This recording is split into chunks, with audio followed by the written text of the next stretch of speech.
Good evening and welcome. My name is Stephen Dullins and I'm the CEO of Ray White Victoria, and it gives me great pleasure to welcome you to our webinar this evening. Thank you for taking the time to join us. We believe this is an important evening because of the changes coming to the Residential Tenancies Act in Victoria and the potential impact this will have on our customers and property owners across the state. This evening our webinar is hosted by our CEO of Property Management, Emily Sim, and Shaun Doyle from our Victorian Property Management team. Thank you, Stephen, and hello everyone. Firstly, a little bit about who we are. Ray White is Australasia's largest property group with more than 920 offices and 10,000 property professionals. In Victoria, across our 106 offices, we have more than 500 property managers servicing 50,000 properties for our clients. Tonight I'm joined by Shaun Doyle, who's been working within our network for the last 2 years to ensure that we're in the best position to support our customers as these changes come into effect. We're proud to say that almost every single one of our Ray White property managers in Victoria have completed and graduated their online learning course, with remaining few due to complete their courses in the coming days. We are confident that our team of 500 plus skilled property managers around Victoria will be able to assist you. Shaun, how is it that we find ourselves in this situation? How is it that these changes have come about? Thanks, Emily. The current legislation that we operate under, the Residential Tenancies Act, has served us well for the past 20 years, but it's failed to keep up with the modern changes of our society. As our population grows, so does the need for rental properties. The 2021 rental reforms are the biggest update to these laws, with more than 130 changes being made, with the majority starting in just a few weeks, on the 29th of March 2021. Tonight, we won't be covering all of these changes, but rather we're going to be discussing the changes which we think property owners want to know about. Throughout our network of 106 offices in Victoria, we've been listening to the questions that our 49,000 clients have been asking. We have members from our network online tonight to help answer any questions that you might have. At the end of the webinar, we will answer a few of these questions live. For the questions we can't answer tonight, we will collate the questions from the chat box throughout the evening and produce educational resources to be sent out to our offices in the coming days. So feel free to reach out to your local Ray White property manager and request a copy of this information booklet if you would like any further information about the reforms. So let's have a look at the key changes you need to be across. Before we start, we just want to let you know that the information and research is not our own. As we go through tonight, we'll be discussing the changes which will impact you and the research which the government did before they made the changes. Before the new legislation and regulations were made, there was a lengthy consultation process with many government and industry bodies involved in the decision-making process. All of the facts and stats tonight have been lifted directly out of their research and is not conducted by Ray White. There's also more information about these changes on the Consumer Affairs Victoria website. So with that being said, we've got a lot to get through, so let's have a look. As you can see on the screen, here are the changes that we feel you need to be across. Okay, the first change we need to touch on is terminology. From the 29th of March, landlords will now be known as rental providers. That's a pretty significant change. Tenants will also be known as renters, and lease agreements will change to be known as rental agreements. Definitely big changes to the language in our industry, and this is why we need to make you aware of these things. Let's get into it.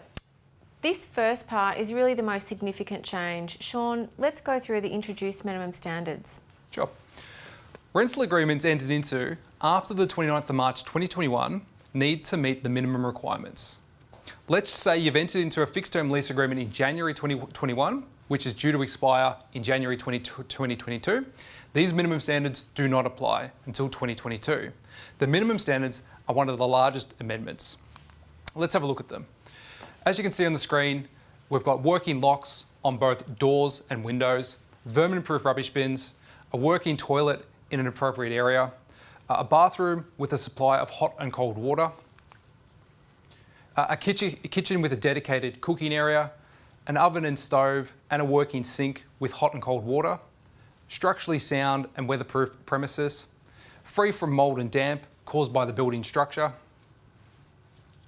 electrical switchboards that meet the prescribed standards, window coverings for privacy, natural and artificial light, ventilation and heating.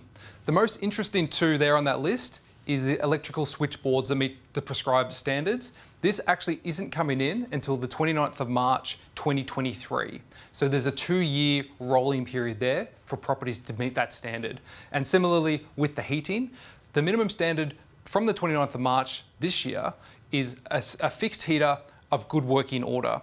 However, there's a 2-year rolling period. So on the 29th of March 2023, that becomes a fixed heater of at least a 2-star energy efficient rating. So again, we've got a 2-year rolling period there as well.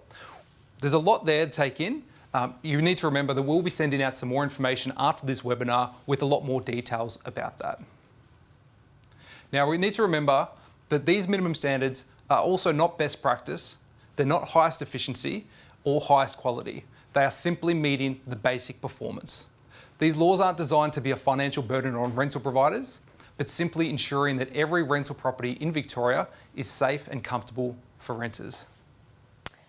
So Shaun, what does that actually look like? How big of an impact is this going to have? Well, look, previously the only requirement was that the rental provider was required to ensure that the rented property was vacant and in reasonably clean condition before the renter occupied the property, and to maintain the property in good repair during the rental agreement. Now, properties also need to meet the minimum standards prior to occupation. The good thing is though, 9 out of 10 renters surveyed already said that their rental property was in average, good or excellent condition. Now we've got to remember that all of this information was pulled from the regulatory impact statement. This means that about 1 out of 10 properties, or about 11%, may not meet the minimum standards. Now, the initial cost of the minimum standards will be borne by rental providers.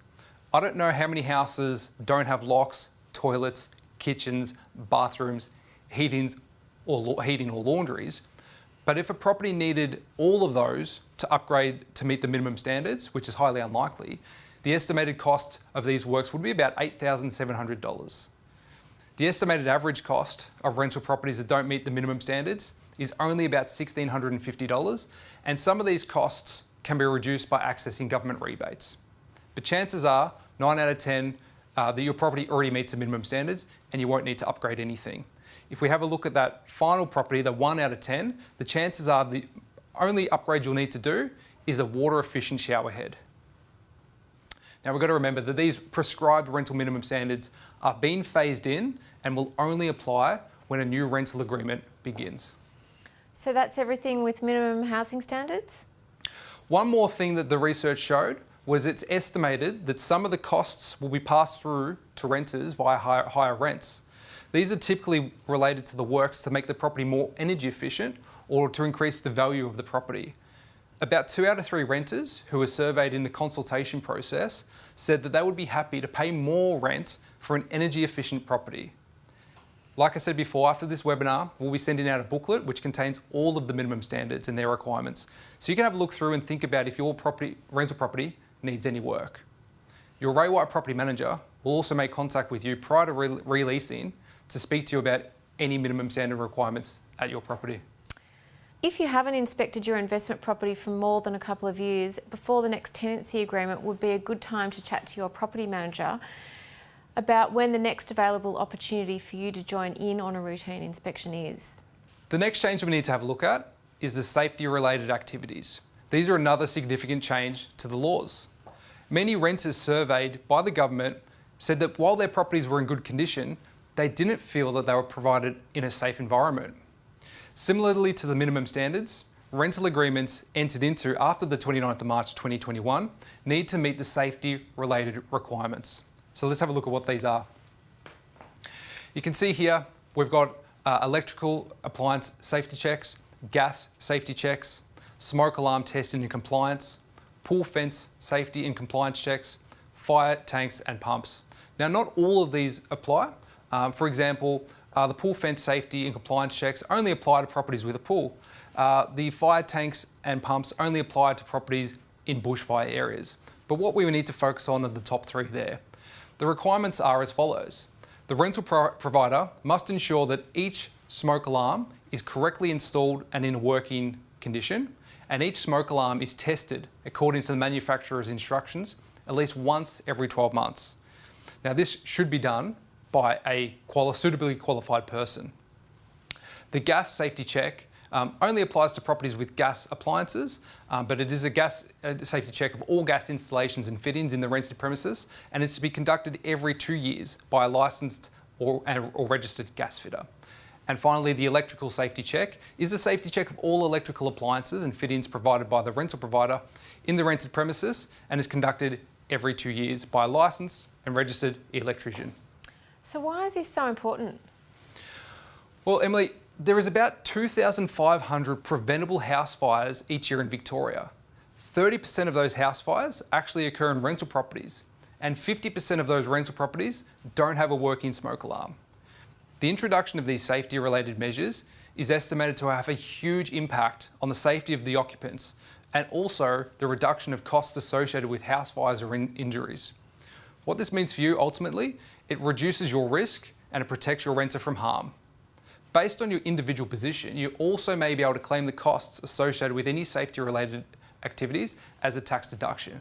But obviously, talk to your accountant or financial advisor for further information in this space. The industry has so many different companies which are providing these checks, and our officers have been in discussions with their local preferred provider in the lead up to the 29th of March to make sure you keep a lookout with your local Ray White property manager, as they will let you know when these are going to apply to your property. The safety checks can, understandably, seem quite overwhelming, especially in addition to the minimum housing standards, and we've still got more to go this evening. However, there is a process, and speaking to your Ray White property manager is the best way to work through what's essential now, what's already in place. As Shaun's already mentioned this evening, many of these things will most likely already be in place with your investment property. It's just that we're in a position now where it's actually going to be regulated and law. Another area of the changes to regulations is in relation to modifications. The new legislation allows for some minor modifications to be made by renters to the property that they're currently renting. Let's have a look at what some of these are. On the screen here, you'll see a comprehensive list of items which a renter can do to a property, which a rental provider cannot unreasonably refuse consent.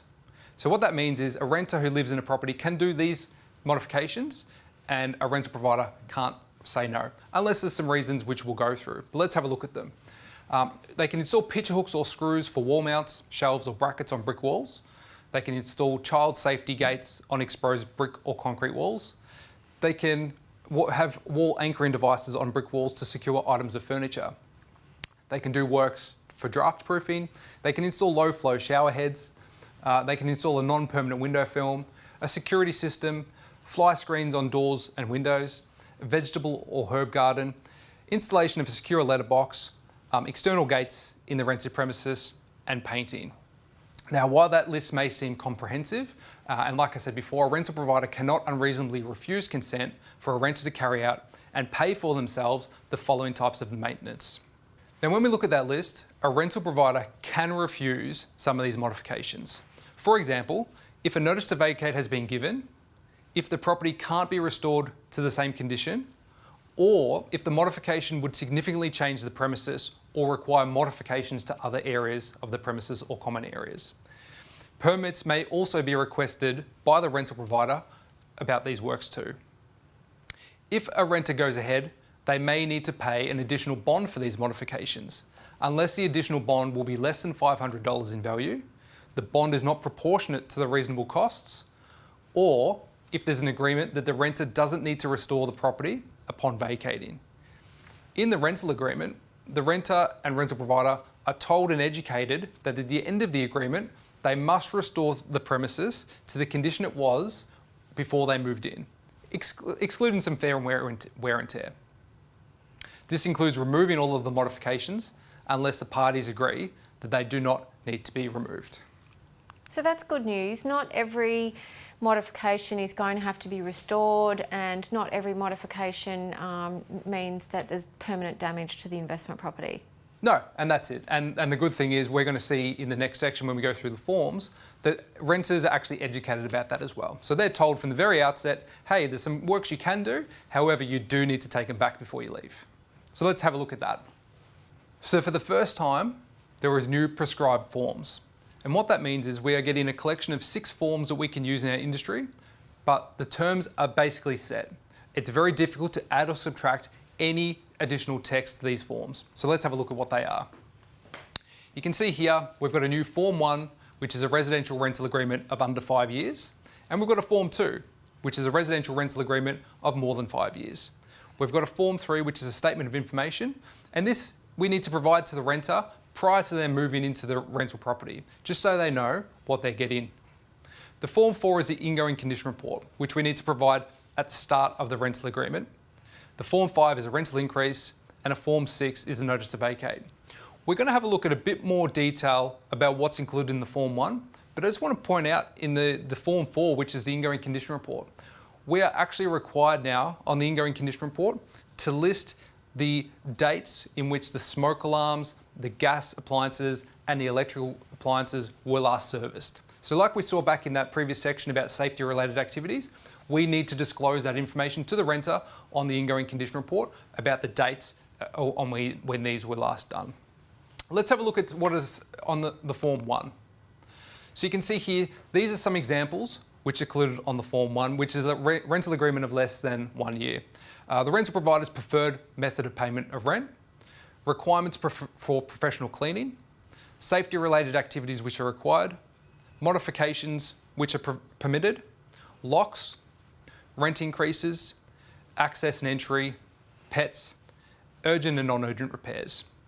So you can see here, everything we've essentially said tonight has also been put into this form, so that way all parties are educated as well. It seems like that everything's wrapped in together in the new tenancy agreement, Shaun, to almost disclose to the tenant absolutely everything about the condition of the property and the terms of the tenancy, which is a real change from what we've had in the past. Yeah, that's right. And like we said before, some of these forms we can't add or subtract anything, so it's all about creating a fair and level playing field for all parties involved. Let's have a look at the last section before we get into some questions, is to ways to end a rental agreement. This is something that a lot of rental providers have been wanting to know because they've heard that there has been some changes to this section of the Act as well. So you can see here on the screen, we've got some different types of notices that we currently commonly use. There's some new notices which have been added. For example, the damage, danger and threats notice, which is an immediate 0-day notice, is if a renter or someone who resides with that renter has given any damage, danger or threats. The rent arrears procedure, which is our normal 14 days process, has slightly changed as well, and there's a new 5-strike system for renters. And what that means is, if in 12 continuous months, if that renter is late for 5 times in that system, in that 12-month cycle, it just changes the way we apply to VCAT. It gives us a rental provider a little bit more power. The principal place of residence, you'll notice there's an asterisk next to it, along with some other ones there as well, which include repairs, demolition, occupation, and sold or sale. And what that asterisk means is that these notices now require a little bit of extra evidence to support that claim. What that means is when we provide a notice to vacate on a renter, we also need to provide written documentation supporting that.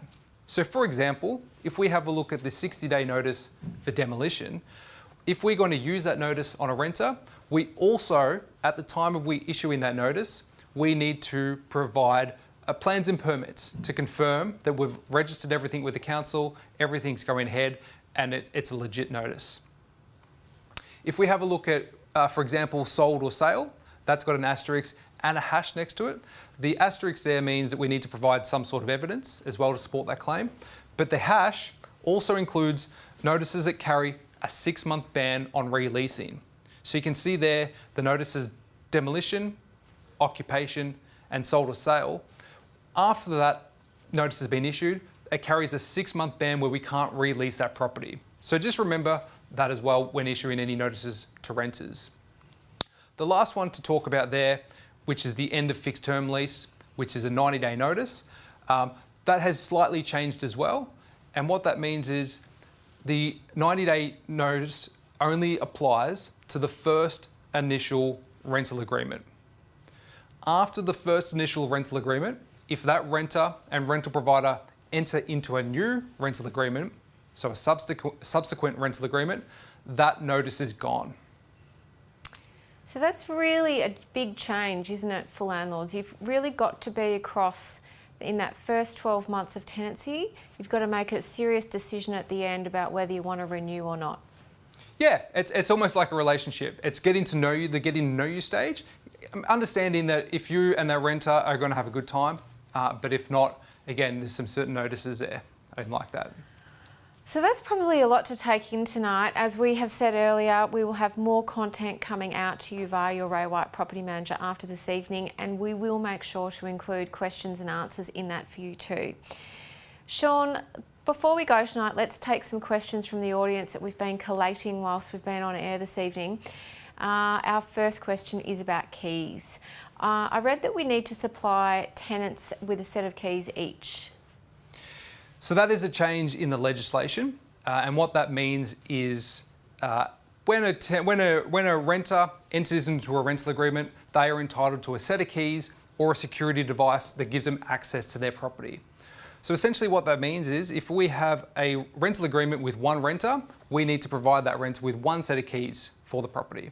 However, if there's a rental agreement and there's 4 renters listed on that agreement, we'll need to provide each renter with their own set of keys and security device to enter into that property. So a little bit of a different, we've essentially been doing that for quite some time now. It's just written in the legislation that we need to do that.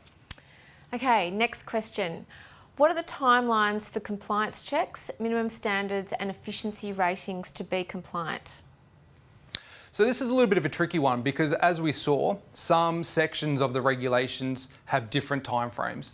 The way you can think about it is essentially after the 29th of March, if you are entering into a new rental agreement, you need to have all of your compliance and minimum standards adhered to.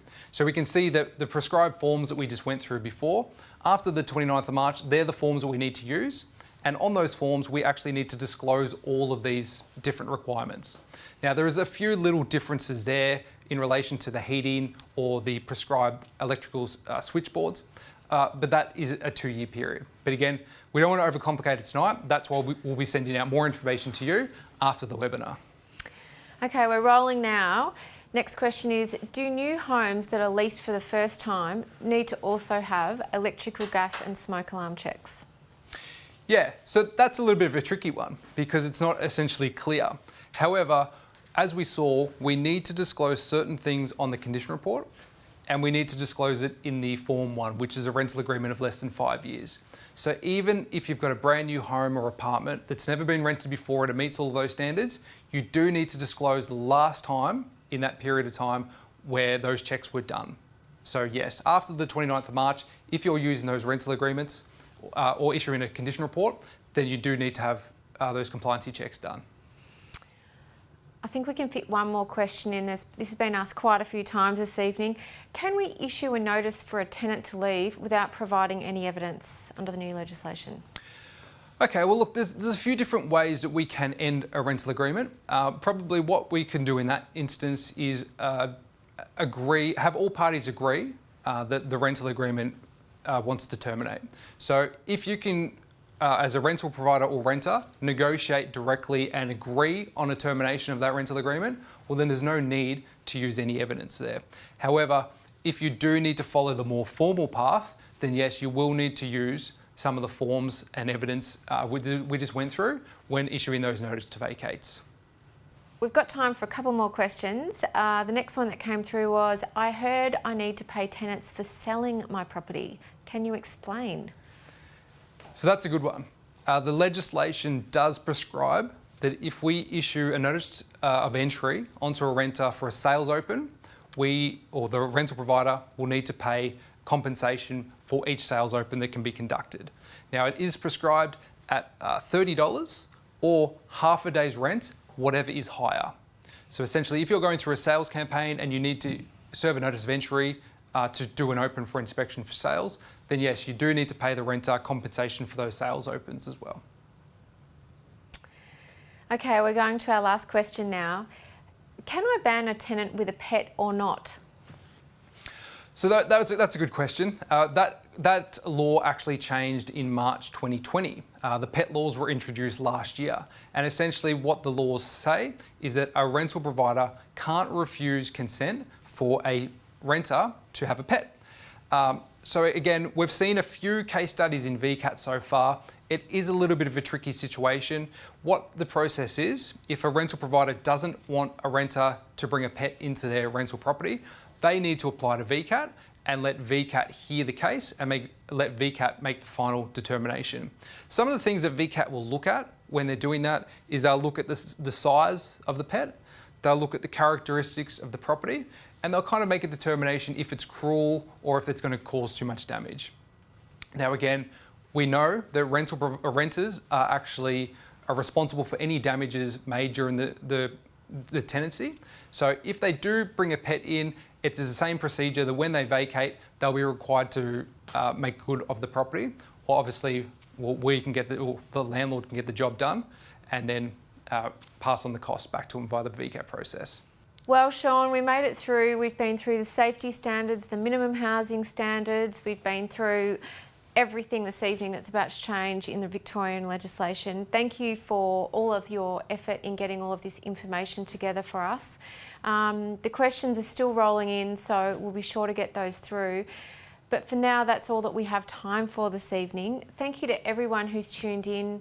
Following this, you will receive an email with more details around the information that we've discussed this evening.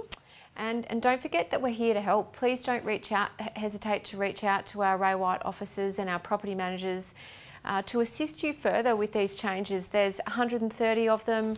We know them all. We've been studying, we've been prepared for the last 2 years. So bring on the 29th of March, and thank you for tuning in this evening.